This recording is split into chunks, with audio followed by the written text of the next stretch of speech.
All right. How you all doing today? We are live with another weekend, this week in supervision, where we talk about some of the things that we have discussed during supervision. All right. And this is to help everybody. This will help you to improve yourself if you're in practice. But also, if you're hosting groups or individuals, you're a supervisor, this will be helpful. And our subject for today is across state lines. What every clinician must know about telehealth ethics across state lines. What every clinician must know about telehealth ethics. And so what had happened is that during the week I had received some information from someone who was interested in knowing about the conduct of the conduct of psychotherapy, and wanted to know if they could provide certain therapy in certain situations. So I created a scenario that kind of mirrors what I was asked, and we want to see if you know the answer and if this will be helpful for you. All right. So here's our scenario. Okay. So let's just say, all right. So y'all probably already got the answer now, right? All right. So here we go. All right. So a licensed social worker in Alabama receives a request from a potential client who resides in Alabama. The client wants to engage in joint therapy with their spouse who lives in another state. The clinician plans to meet with both via telehealth.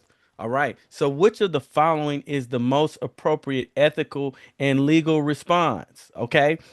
This is based on real life situations that I've experienced and consulted on. Sometimes we don't know the complete answer, and these are the things that we want to discuss because we don't want to find ourselves with our license compromised. We want to make sure that we fully know what rules are in place for us to practice in these situations. So here it is. We've got this couple. They're wanting to receive joint therapy. And so, which of the following is the most ethical and legal response? A, provide therapy to both since at least one participant resides in Alabama where the clinician is licensed. B, provide psychotherapy or provide therapy only if the son gives informed consent and the mother is the primary client. Or C, decline or refer for joint therapy unless the client is also licensed in the state where the son is physically located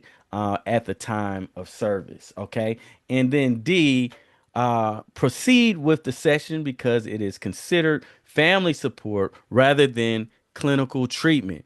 What would you put for the answer here? And again, if you've never followed, my lives here, what I do is I present this to the supervisees. I'm doing this by Zoom, and so I put the question in the chat.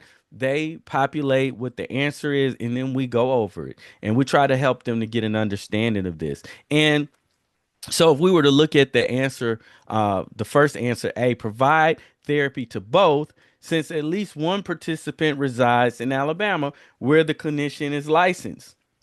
Well, that's kind of problematic because the laws of social work require that if we're seeing two people for psychotherapy, that we cannot provide practice for someone who is outside of the state. Okay. Now we're hoping in the future for what's called a compact, the social work compact. Now this is specifically for social work. Maybe if you are LPC or something like that, I don't know if they already have a compact established. That may allow for you to do something like that where it's not an issue. But right now, in the social work spectrum of things, we are not able to provide psychotherapy across the line. Okay. Because there is no compact in place. And so even if it's one person that is receiving the psychotherapy that is a part of that couple in another state, okay, we can't do it. All right. So B says provide psychotherapy, but only so A is going to be incorrect. Provide psychotherapy or provide therapy if the son gives informed consent. And I should have changed this up. I'm sorry. If one of the spouse gives consent, we should have just took this one out. We're going to make this a ABC, a ACD right now. So um, Decline.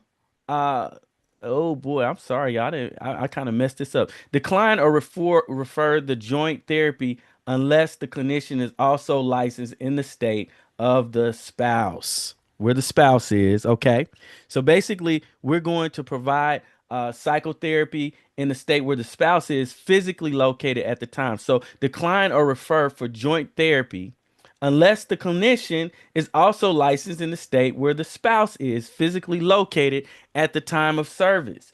Um, would it be C or would it be D? Proceed with the session because it is considered family support rather than clinical treatment. So, which answer would you choose in this situation? And I'm going to say that C is going to be the best answer. Okay, we want to decline to refer we want to decline or refer joint therapy unless the clinician is also licensed in the state where the other spouse is. Okay, so this is the thing.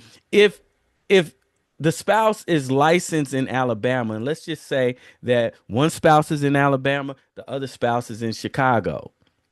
The clinician would then need to be licensed in both states in order to provide psychotherapy. But even with that, I'm going to say because there are different rules for each state, and you want to make sure that you are in line with those rules, I would double check and make sure you understand what the policies of that state is, even if that involves you calling the board or something of that nature. But it's going to be important that you know what the rules are because in some states, different rules apply. And so we want to make sure that we are covered because we do not want to be have an ethical violation. So, that the answer to this question is going to be the best answer for this one is going to be C. We want to decline this particular situation. All right, let's move on. So, now for those who are in Alabama, it's really important that we understand what some of the rules are as far as where we're able to find that this is the case. Again, you want to know, like my pastor used to say, what you believe, why you believe it, and where it's found, right? So we need to know, and you don't want to just listen to Choya because I could be in error. It happens, right? I could be in error, but you want to know where these policies are, especially if you're a supervisor, because you want to be able to break that down and put it in a you want to present it in a way that your supervisees can reference. Okay, because that's protecting the client, is protecting the supervisee's license, and it's also protecting your license as well. That's super important. So if we were to go to the board to try to find out where where this information is, I think I already have it clipped here. We would go down to the definitions. All right. And so if you go to the state board's website, um, I would like for you to be able to see how that's done, but I may mess things up. Let's take a I'm hard headed. Let me make an attempt here. Okay, so if you go to the website, generally what you'll want to do, and as every supervisor needs to be familiar with the board's website.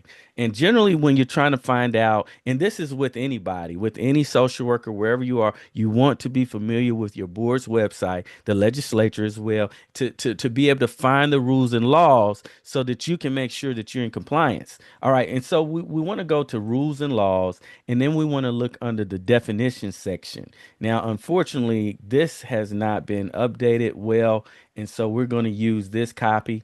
Um, and that's I don't have anything to do with that.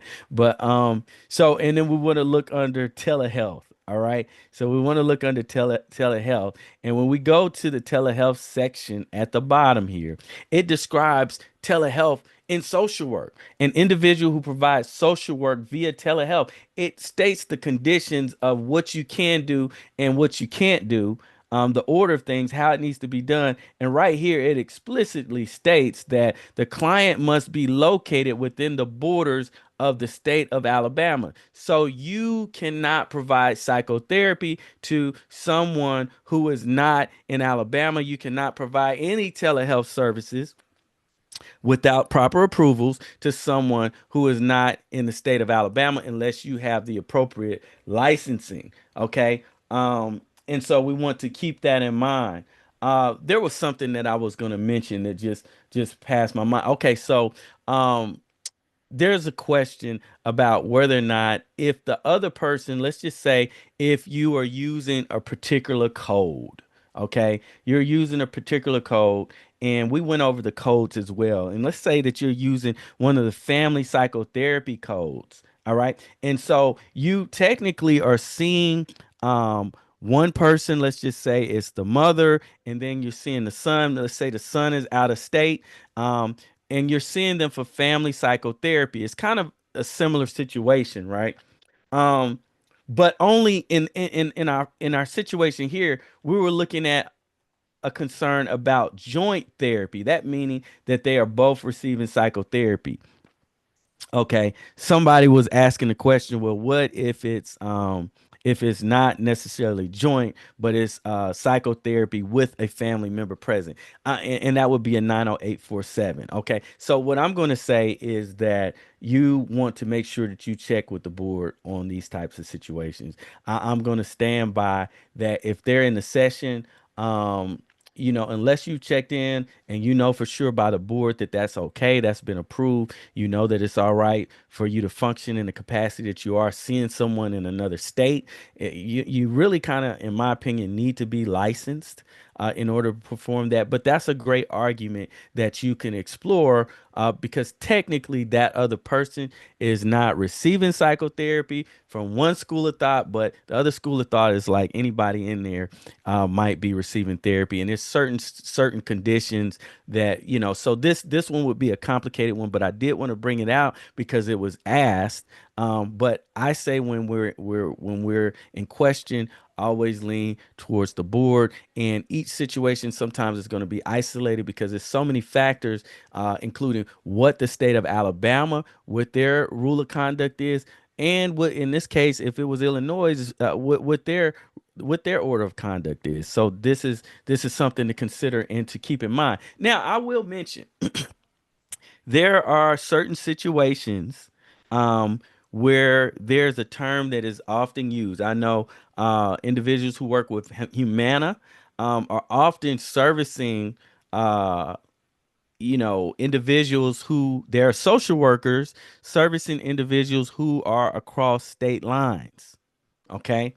Um, and they may be in a state that's often referred to as an unrestricted state, meaning that there aren't certain restrictions. It will basically that there are certain practices that you can do without having a license across state lines. Now, generally, from my understanding, psychotherapy, clinical social work does not fall under that particular rule. But again, this is a situation where you're going to want to check in and see for yourself, talk to the board, see what they have to say about it. Can I practice across state lines in an unrestricted state or a restricted state, whatever, if it's not clinical? Does it matter if it's clinical or not? These things you just want to check in on. And to be honest, um, the policies that are available, it's really difficult to find, for me to find specifics about some of these situations. Okay. Even though we know that they exist. I work for Humana. I know that individuals who are licensed for Humana work across state lines. Okay. In a social work capacity.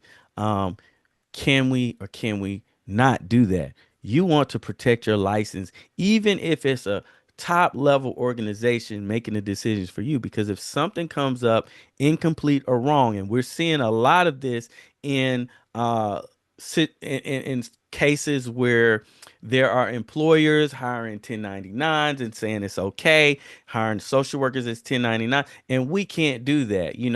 Our colleagues, LPCs, ALCs, they can do the 1099 thing, but we can't do that. Not in Alabama. Okay. And so we want to make sure that we always check in to 100% get an answer. And it's better if you can get that in writing just for your own reference in the future. All right. that is it for today. I do want to highlight that we have a training coming up that I want you to be aware of. And we'll see if I can share my screen and get that particular training.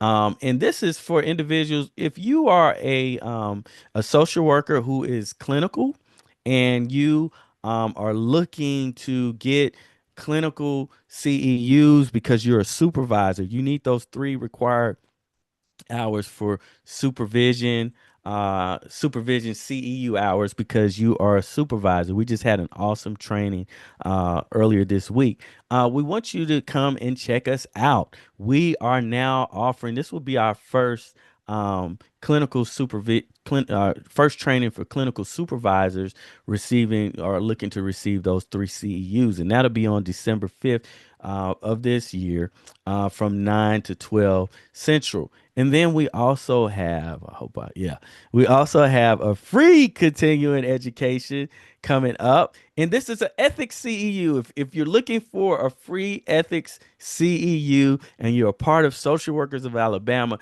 come and check us out. Okay. And that's on Tuesday, November the 18th from 5:30 to 6:30 p.m. This will be online. Register today, and we should have that information on our site. All right, and we're going to end it for today. It is good talking with you all. Hope to see you all again on next week. Take care. All right, bye bye.